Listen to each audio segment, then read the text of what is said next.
जय हिंद दोस्तों, मैं महेंद्र शर्मा स्वागत करता हूं वन वर्ल्ड हिंदी में आपका। उम्मीद करता हूं आप खुश और स्वस्थ है। दोस्तों आइए दिखाते हैं पाकिस्तान की आज एक और ज़बरदस्त वीडियो, जिसमें कैसे अब पाकिस्तान के पैनलिस्ट और पाकिस्तान की मीडिया भी आज कहने लगी है कि पाकिस्तान का पूर्व प्रधानमंत्री इमरान खान अगर सबसे बड़ा यू टर्न था तो नई सरकार ने भी तबाह हो चुकी जो मईशत थी उसको और तबाह कर दिया है। क्योंकि आज पाकिस्तानी मीडिया और पाकिस्तान के विपक्ष के नेता भी पूछने लग गए हैं कि जो अब नई हुकूमत आई है वो कब क्या बोल रही थी हम ये सऊदी से लोन ले आएंगे, IMF से लोन ले आएंगे, तो वो लोन कहाँ है। तो कहीं ना कहीं आज पाकिस्तान की जो मईशत है वो बिल्कुल तबाह हो चुकी है और इस तबाह हुई मईशत का कोई इलाज किसी के पास नहीं है, जबकि मीडिया में आगे चिकम चिल्ली जरूर स्टार्ट हो जाती है। तो दोस्तों देखिए डिबेट और कमेंट में अपनी प्रतिक्रिया जरूर दें। लास्ट में आपसे रिक्वेस्ट करूँगा, चैनल पर नए हैं तो चैनल को सबसे पहले सब्सक्राइब करें, लाइक शेयर कमेंट जरूर करें। दोस्तों जय हिंद, वंदे मातरम, भारत माता की जय। दोस्तों लेकिन जो पल्स हमें मिल रही है कि नून और भी पावर सेंटर्स जो हैं वो ये फैसला कर बैठे हैं, उनका कंसेंसस हो गया है कि असेंबलियां तोड़ी जाएं। देखें, बुनियादी तौर के ऊपर आज मुल्क में हुकूमत नाम की कोई चीज़ मौजूद नहीं है। डॉक्टर साहब, आज आप देखें कि पिछले एक महीने से लग ही नहीं रहा कि मुल्क के अंदर कोई बजाते वजीर आज़म मौजूद है और जो मुल्क के अंदर फैसला साजी कर रहा हो। मुल्क की मैशियत जो है वो बर्बाद कर दी गई है, डॉलर संभाला नहीं जा रहा, महंगाई संभाली नहीं जा रही। और आज की तारीख में आप देखें कि आधी से ज़्यादा काबीना समेत वजीर आज़म ब्रिटिश एयरवेज के, PIA के नहीं, ब्रिटिश एयरवेज के जरिए एक कन्विक्टेड, जो कि पाकिस्तान की अदालतों में कन्विक्ट हुआ हुआ शख्स है, नवाज शरीफ, जो कि इश्तिहारी है, जो वहां पर इलाज करवाने की गर्ज से गया, वापस नहीं आया, वहां जाकर अदालतों ने मफरूर करार दे दिया, उनसे हदायत लेने गए हैं। और जो तस्वीरें वहां पे सामने नजर आ रही हैं, वहां ये नजर आ रहा है कि नवाज शरीफ ने उनकी अच्छी खासी क्लास ली है कि ये सियासी खुदकुशी कर ली है उन्होंने। आसिफ अली जरदारी का बोझ भी उठा लिया, फजलुर रहमान का बोझ भी उठा लिया, सबका बोझ PMLN ने अपने पलड़े पे डाल दिया। नवाज शरीफ क्यों उनकी क्लास लेंगे? अब फारूक हबीब साहब एक थोड़ा सा लिहाज करें, एक सेकंड। नहीं आप फारूक हबीब साहब, मुझे बड़ा एतराज है इस बात पे। नवाज, आपका ख्याल है कि ये शहबाज शरीफ साहब ने जो हुकूमत बनाई है ये नवाज शरीफ साहब की अप्रूवल और ब्लेसिंग के बगैर बनाई है? कैसी बात कर रहे हैं आप? ये बड़ी क्लियर आपको रिफ्ट जो है उनके रैंक्स के अंदर नजर नहीं आती।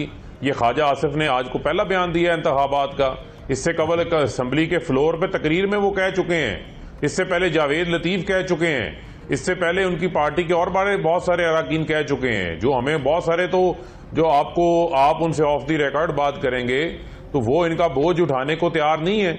आसिफ अली जरदारी का जो स्टेक है, उनका तो स्टेक एक सिंध में एक सूबे की हद तक है, पंजाब में उनका कोई स्टेक नहीं है, मरकज में उनका कोई स्टेक नहीं है। वो तो ये चाहेंगे कि ये मामला पर लोग हो, लेकिन जिनको आगे कुछ नजर आ रहा था उनके ना अब आगे कुछ रहा है ना उनके पीछे कुछ रहा है। अब जो है वो कंटेनर पे उनको चढ़ा दिया गया है, पीछे से सीढ़ी भी खींच ली गई है और जरदारी साहब पूरा जोर लगा रहे हैं कि ये उस किनारे के ऊपर खड़े रहें जहां जो है वो आगे खाई है, पीछे खड्डा है, उसके अलावा अब कोई चीज नजर नहीं आ रही। इस वजह से मैंने लफ्ज इस्तेमाल किया है कि सियासी खुदकुशी को PMLN ने खुद अपने गले लगाया है। ठीक है। और दूसरी चीज ये है कि ये आगे इंतखाबात अब किसी के कहने शहने से नहीं होने। ये इंतखाबात वाहिद रास्ता है पाकिस्तान के अंदर सियासी अदम इस्तेकाम के खात्मे का, माशी अदम इस्तेकाम के खात्मे का। इसको ना कोई हुकूमत मान रहा है, ना पाकिस्तान की अवाम मांग रही है। पाकिस्तान की अवाम तो सड़कों पे इंतखाबात का मुतालबा कर रही है। ये जितना लेट करेंगे उतनी मुश्किलात में इनके इजाफा होगा। ठीक है, आगे खाई है, पीछे खड्डा है। हालांकि खाई और खड्डे में शायद कोई खास फर्क ना हो, लेकिन फारूक हबीब साहब मेरे साथ रहिए। असद सदीक साहब, आपको क्या लगता है कि ये जो शोशा छोड़ा गया है, क्या ये एक फीलर या टेस्ट बैलून है PMLN की लीडरशिप की तरफ से, या वाकई ही नून के अंदर एक कंसेंसस डेवलप कर रहा है कि हमें सेंट्रल पंजाब के अंदर इमरान खान की जो ये पूरा नैरेटिव वो बयानिया उन्होंने शेप कर दिया है अमेरिका का? क्योंकि आज भी मैं देख रहा था सवाबी में मोहतरमा मरियम नवाज साहिबा फिर इसको डिफेंड कर रही थी। पिछले उनका तीसरा जलसा है और हर दफा वो इस चीज़ को डिफेंड करती हैं, वो बहुत इसको डिफेंड करती हैं। पीपल्स पार्टी इसमें इतनी कोई सेंसिटिव नहीं है साजिश के इल्जाम में, लेकिन नून को बहुत बड़ा मसला पड़ गया है। तो क्या नून वाकई ही इलेक्शन की तरफ जाना चाह रही है या शोशा छोड़ा? देखिए, बुनियादी तौर पर दो वजूहत हैं। लंदन में मेरे जो राब्ते हुए हैं वो दो चीजों पे बड़ा इशू आ रहा है इस वक्त। एक तो पिछले दिनों शहबाज शरीफ साहब वहां गए, लंदन सऊदी अरब गए, वहाँ कुछ मनी लॉन्ड्रिंग के एक बड़ी रकम के हवाले से इशू चले आ रहे थे और वो बड़े सीरियस इशू आ रहे हैं। अगर खुदा ना खास्ता आजकल वो बात लीक हो जाती है तो इनकी गवर्नमेंट के लिए बड़े मसाइल पैदा हो जाएंगे और it is very handsome amount का इशू है। दूसरा जो मामला जो आपने बताया ना वो बुनियादी तौर पर ये है कि वो कोई पर्सनल इशू है, जी वो इंटरेस्ट रेट इशू है, रकम का मामला, या वो शरीफ खानदान के रकम का मामला? जी वो शरीफ खानदान के मामला है। वहाँ के जो प्रेस है जो उन्होंने पकड़ा गया, नाम नहीं मैं ले रहा, मैं नाम अभी नहीं ले रहा, लेकिन मैं बता दूं वो बहुत बड़ी हैंडसम अमाउंट है जिसको बचाने सारे जाना चाहते थे, मरियम भी जाना चाहती थी, लेकिन वो कुछ दिनों के अंदर बड़ी आप देख लेंगे वो चीज अभी सामने आ जाएगी। अब दूसरा इशू है कि 1 महीना हो गया है, 1 महीना में अभी तक ये कॉन्स्टिट्यूशनल क्राइसिस से ही निकल नहीं सके। गवर्नर पंजाब वाला मामला आपने देख लिया, हल्फ के कॉन्टेक्स्ट में आपने देख लिया, यानी इनकी गवर्नमेंट तो पंजाब की गवर्नमेंट तो सहारों में खड़ी है। यानी आज अगर डिफेक्शन हो जाए, 25 मेंबर आज चले जाए तो गवर्नमेंट पंजाब का खड़ी है। गवर्नमेंट पंजाब तो फारग हो गई और गवर्नमेंट पंजाब अगर चली गई इनकी मुस्लिम लीग नून की तो उसके बाद तो इनके पास ग्राउंड पे ठहरने के लिए जगह कोई नहीं है। और तीसरी जो बात है कि इन्होंने बड़ा कहा था, तीर मारा था हमारे पास, तीर मारा था हमारे पास बड़ी इकोनॉमिक टीम है, हमारे पास पता नहीं क्या क्या ले, हम कर्जे ले लेंगे, हम सऊदी अरब को ऑन बोर्ड ले लेंगे, टर्की को ऑन बोर्ड ले लेंगे, IMF हमारी बात आप अंदाजा लगाए, IMF के लिए भी उन्हीं का बंदा यूज कर रहे हैं जो PTI का बंदा है। भाई आपके पास चीज क्या है? डॉलर बड़ा कहा गया, बड़े नारे मारे कि डॉलर आ गया नीचे, महंगाई खत्म हो गई, वो ये अब सारा इनके गले पड़ रहा है। लोग अपना जोड़ियां उठा के बददुआएं दे रहे हैं कि भाई हमने अगर इमरान खान के हवाले से आपने ये काम कर दिया वो तो ठीक कर ले। 1 महीने के अंदर आपने कहा था, यहाँ 2 बातें बड़ी वाज़ेह तौर पर आ चुकी हैं।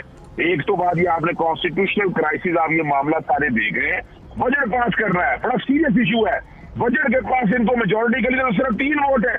अब बजट के कॉन्टेक्स्ट में सवाल के तौर पर PTI के मुनाफा वकील भी वोट नहीं डाल सकते। अगर फर्ज करें वो डिस्क्वालीफाई नहीं हुआ है, पार्टी डायरेक्शन देती है कि आपने वोट नहीं देना तो वोट कास्ट नहीं कर सकते, वो डिस्क्वालीफाई हो जाएंगे। तो 3 वोटों के ऊपर कोई भी अगर बात कोई बैठ गया या इनकी सिर्फ हो गई तो बजट पास से आगे निकाले। और वो इतना बड़ा कॉन्स्टिट्यूशन क्राइसिस हो रहा है जिसे ये मुल्क नहीं कर सकता। मेरे साथ रुके, मुझे ब्रेक लेने के लिए कहा जा रहा है। मेरी कोशिश थी कि कुंडी साहब को भी ब्रेक से पहले कि ये कितना ब्लेटेंटली कॉन्स्टिट्यूशन की वायलेशन करके बड़ा फख्र महसूस कर रहे हैं। और बुनियादी तौर के ऊपर इनका मसला ये है कि इन्होंने जो भुट्टो का नजरिया था वो तो आसिफ अली जरदारी ने दफन कर दिया। अब ये यूथ कोटे के ऊपर जो इन्होंने बिलावल भुट्टो को वजीर खारजा बना दिया है, आपने उठा लिया कि जो जियाउल हक के जिसने जियाउल हक ने, सुन लेना, जिसने जियाउल हक ने इनको जो है वो फांसी लगाया था, उसी जियाउल हक के जो सियासी जानशीन है जिनकी चूसनी लेके वो सियासत में आए, अब उनके वजीर आजम के पीछे पीछे बिलावल बैग उठा के फिर रहे हैं वजीर खारजा बन के। जब ये अपनी सियासत के लेवल को इतना नीचे ले आए हो तो फिर इनसे हमें किसी आना चाह रहे हैं, इसमें वो पसंद नहीं आई आपकी बात। सिर्फ सादा सा है आपका ये मामला बाजार में ये चूरन पुराना है। दूसरा सवाल ये है, सादा सा इतना है, मेरा दोस्त है फैसल इमरान खान तो 22-26 साल जिद्दोजहद करके आए, जिसका सारा पता है कि डुअल नेशनल है, और आप अदालतों में उसको लेके जा रहे थे और आपको भी पता है डुअल नेशनल है। नहीं, मैं बता रहा हूँ, फैसल वाडा का जो केस था वो हमारे दोस्त है, भाई हैं, उन्होंने क्या वो ठीक था? वो आइन और कानून में था जो आप उसको 3 साल MNA का वोट दिलवाया, उन्होंने कितने साल बाद इस्तीफा दिया? आपको कितने साल बाद पता चला? बेसिकली कुंडे साहब कह रहे हैं कि टेक्निकलिटीज का सहारा है, आपका ये चूरन नहीं बिकेगा, कोई और चूरन बेचे बाजार में, ये चूरन नहीं बिकेगा, ये ब्लेटेंट वायलेशन है, आपका ये चूरन नहीं बिकेगा। अच्छा, बात यह है, अब ये बताएं कि जो बंदा 25 साल कह रहे थे पंजाब की बात यह है कि जमीर फरोशियां हुई हैं, प्लस सिंध हाउस में वोट खरीदे को सलाम पेश करता हूं। नहीं, मुझे बताएं ना, चले ने जो कहा था, चले कुंडी साहब छोड़े ना, बड़ा डाकू है, उसके साथ में कुंडी साहब ये बताएंगे नूर आलम के मुकम्मल करें, वक्त खत्म है। नूर आलम साहब, नूर आलम PTI में, राजा रियाज PTI में क्या बात करते हैं? कुंडी साहब आप खुल के कहें कि वो आप लोगों के साथ हैं, जुर्रत करें। ये जो 20 लोग हैं इनमें अगर जरूरत है, PTI में उन्होंने हक की बात की है, जब वो हक की बात करते हैं तो आपका लीडर जो है वो प्रेस कॉन्फ्रेंस में, PTI में नहीं है इनका लीडर, ये कोई PTI में नहीं है, रिपोर्टर्स नहीं बिठाते, PTI में कोई लोटा, कोई जमीन फरोश असेंबली में खड़े होते थे, हाँ, ये पार्लियामानी पार्टी में खड़े होते थे, सवाल करते थे, तो कहता क्यों कर? ये PDM में जरूर है। नहीं, वो PTI के मेंबर हैं, उन्होंने हमें वोट नहीं किया। PDM में जरूर है। वो आपके खान से सवाल करते थे कि महंगाई क्यों हो गई है, लोड शेडिंग क्यों हो गई है, डॉलर रेट क्यों चढ़ गया है, आप क्यों यू टर्न लेने? ये जो याद सादिक ने जो सर्कस लगाया था उसमें वोट डाला नहीं था उन्होंने। आप बताएं, आप लोगों के अपने बयान में 11 नंबर परचेज किए थे, वो किधर गए? वो ज़मीर की आवाज थी, वो ज़मीर की आवाज थी। नहीं, पार्लिमानी पार्टियों की मीटिंग नहीं की तो आपने केस कर लेना था उस वक्त। शौक में 11% आप लोगों ने नहीं किया तो वो ज़मीर की आवाज थी। आप लोगों ने शौक पूरा कर लेना था। हम तो आपको कहते रहे हैं कि ओपन एंड ट्रेस पे बैलेट कर लें। आप ओपन एंड ट्रेस पे बैलेट नहीं किया। इलेक्शन नहीं, हमें आपके जज्बात का बिल्कुल एहसास नहीं है। इलेक्शन होगा, इलेक्शन कह रहे हैं कि फौरी इंतखाबात में चलते हैं, हमें भी एहसास है, मैदान लगाते हैं। आप नहीं इंतखाबात हमारी मर्जी से होंगे, आपकी मर्जी से नहीं होंगे। वक्त हमारा बिल्कुल खत्म हो गया। नीलाम घर में क्या मैदान हुआ? वक्त हमारा खत्म हो गया।